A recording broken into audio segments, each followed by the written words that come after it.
Welcome back to my channel, luxury real estate broker Maria Kafetzis with Douglas Elliman Real Estate, servicing both New York and Southeast Florida.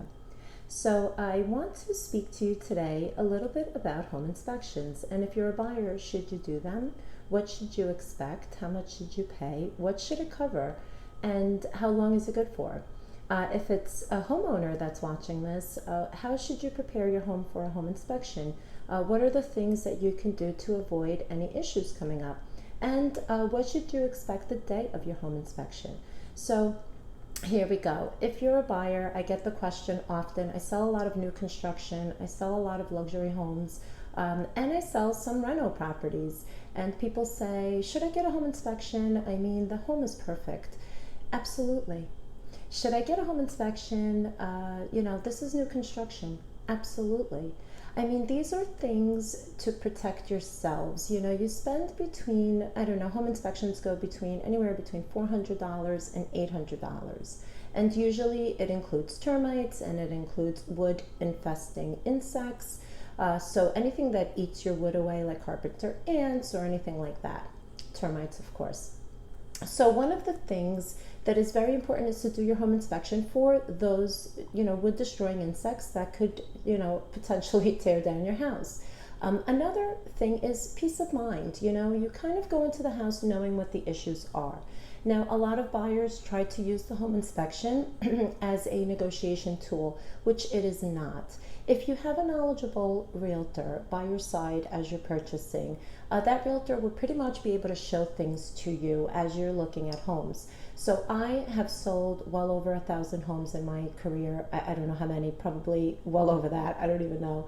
But I've attended each and every single home inspection. And I don't just attend and sit in the kitchen like most do. I actually walk around with the home inspector, and my home inspectors know. I walk around with them and I listen to them and I ask questions. So I am pretty knowledgeable on a lot in the property, but I don't take it upon myself to do a home inspection. So what I do is I speak to the buyer in advance as we're looking at the home. I go through a lot of the things that matter. What matters?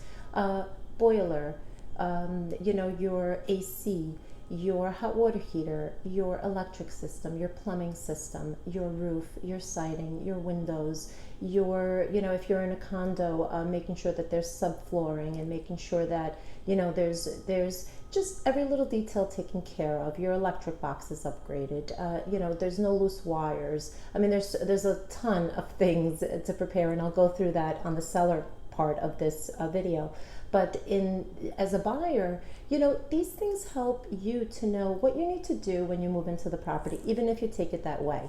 This is not for you to go back and renegotiate. So when you present your offer, you should pretty much be taking the home in the condition that it is that day. So for instance, in Florida, you make an offer, you put in your offer, you're pretty much in contract if the seller accepts. In New York, it's a little different. In Florida, of course, you have a 10-day opportunity to do your home inspection, and should something come up that makes you uncomfortable or that the seller can't resolve, you can get out of that contract. In New York, it's a little different. We get an offer accepted at a certain number, and then we go in and do a home inspection, and then if something major comes up, you have an opportunity to go back in and negotiate before you sign the contract. Now, it's going to turn off a seller if you come back with a huge list of stuff that is illegitimate or is cosmetics. If it's something that it's substantial, usually the homeowner will correct it. So it does protect you because it can save you a headache from the beginning, and you can walk away from the property as a buyer if the home inspection is no good, or if something is there that makes you extremely uncomfortable, or it's unresolvable, or it's very expensive to resolve. Another thing is, keep in mind, most properties are sold as is. So what does as is mean? As is pretty much means everything habitable, but little things, if they're off, it's considered wear and tear. When you're buying a home, unless it's new construction, you pretty much take it, it's a used home, obviously. So it's not ever going to be perfect. Even new construction, it could be faulty and there could be things wrong with it that could be corrected. But the home inspection does really, truly protect you guys. And, I always tell my buyers, do a home inspection. And I always, as we walk through, I say, hey, I see this wrong, I see this wrong. But again, the home inspector has to verify because I don't know. So don't use it so much as a tool to renegotiate, because that is going to turn off the seller and it's going to make the deal kind of go down. Unless there's something major, give the seller a punch list of things that need to be done and an opportunity to correct them. And usually within the first 30 days of that punch list, the sellers do correct it and they tell you to go back. And if you want to do a reinspection, you can always call your inspector back for a small fee, and they do come back and give you a reinspection and they tell you if those things have truly been corrected or not. So what happens if you do your home inspection, you accept the terms, let's say we're in New York, and you get contract information sent to the seller's attorney, and the contracts never come back, and the seller says, you know what, I don't want to deal with you, I took a higher offer, or I decided to go a different route. At that point, if you've spent about $500 or more or less on a home inspection, and it's no fault of your own, and you moved quickly, because it's all about moving quickly. There's sometimes we get into contracts and buyers are like, you're rushing me. It's not a rush. It's, you're up against other bids and other people. And, when you take a while, it turns off the homeowner because they feel that you're lagging. So to give you a better standpoint, the best thing a buyer can do is move quickly. Once you get your home inspection report, which should be the same day or the following morning, you should be able to quickly go through that and make your decision. So that seller can also move on. If they have other offers, they can accept another offer, and they're not tied to you when you're trying to make a decision, do I want this or not? So you do have to be prepared with that. Now, should the buyer be there? We're in the middle of a pandemic, and right now it's very limited where buyers can go. Buyers, are allowed to come to appointments in Florida. They are not allowed to attend their home inspections in New York. So it's a very tough time. But when you watch this post-pandemic, you should attend your home inspections, because it really gives you a time to bond with the house and ask someone that you're paying what each item is without feeling guilty of driving the seller crazy, or your agent not knowing, or the listing agent not knowing. So it's very important that you do ask these questions.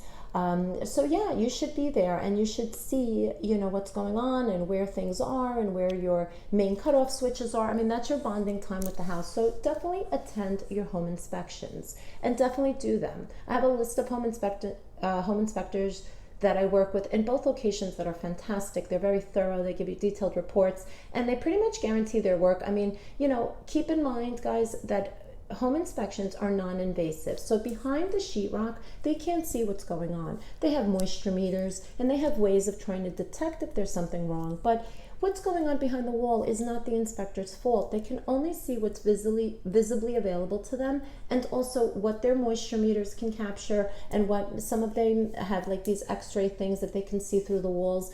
But you can't really tell everything from a home inspection, so it's limited to what they guarantee. If you have a pool in the backyard, you should get a pool specialist to inspect it. If you have a sprinkler system, you should get a landscaping company that does sprinkler systems to inspect it, because a home inspector can only tell you the basics of it. They can't really tell you the details of it. If you have termites, if you want to do a wood infesting insect inspection, they should be licensed to do a termite inspection and an inspection for wood destroying insects. So these are all the things. You do want a combo inspection. You don't want to have 3 different inspectors coming.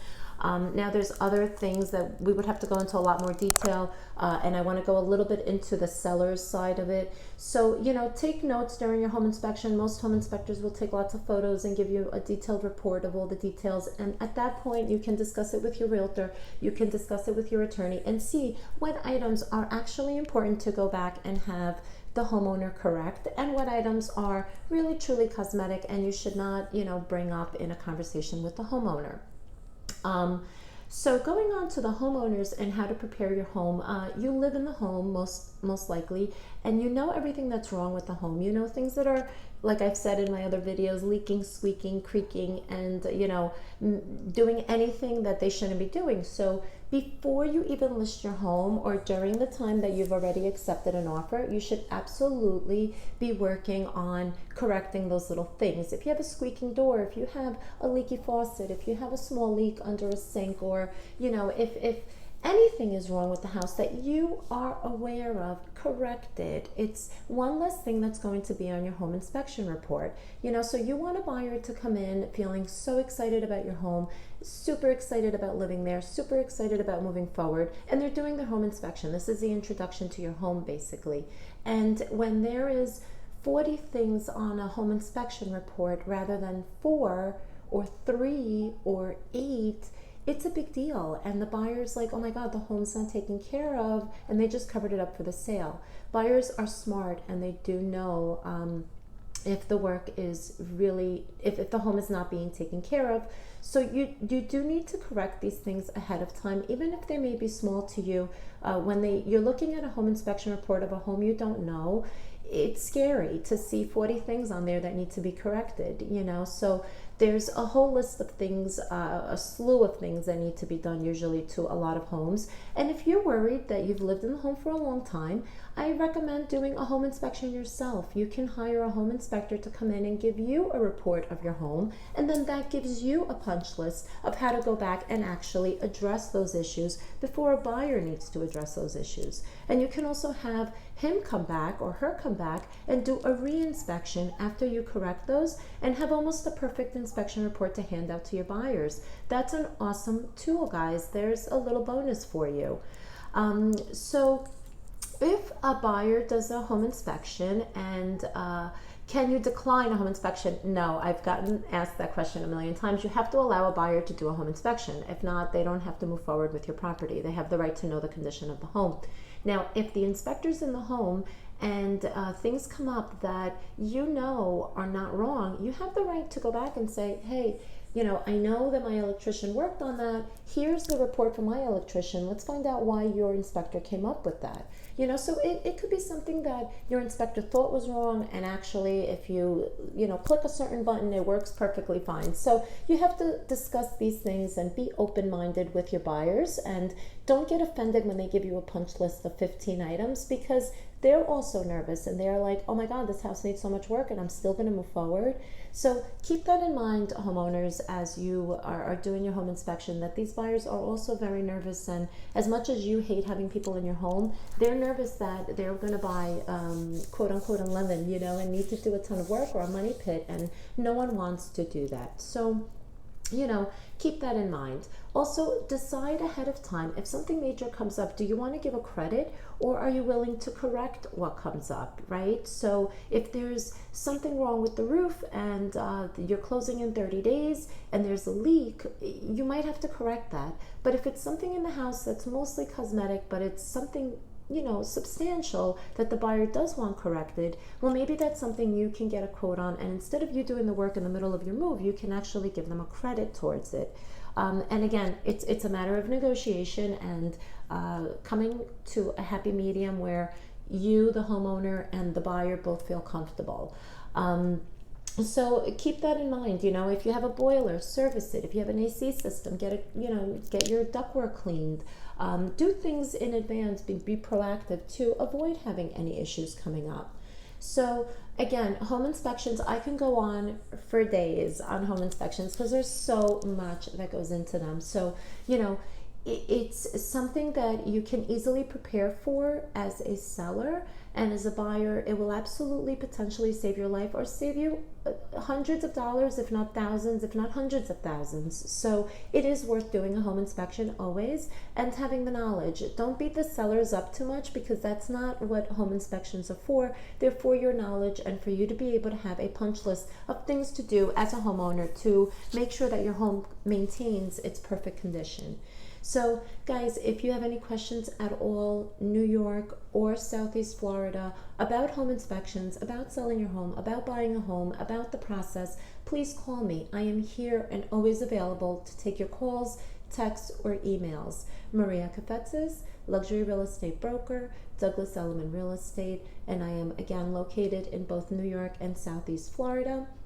And my telephone number is 516-885-2525 or 305-773-5994. You may also email me at rightrealtor4you@gmail.com, and that's RIGHTREALTOR, the number 4, the letter U, @gmail.com. Guys, please don't forget to subscribe to my channel, please. I'm building this YouTube channel and I'm putting a lot of content on here in the near future, and I think it's going to be extremely valuable to you and to your family and friends. So please do subscribe and follow me on Instagram at rightrealtor4you, and also on Facebook at facebook.com/rightrealtor4you. I hope this video was super useful to you, and I look forward to hearing from you and speaking with you. Thank you.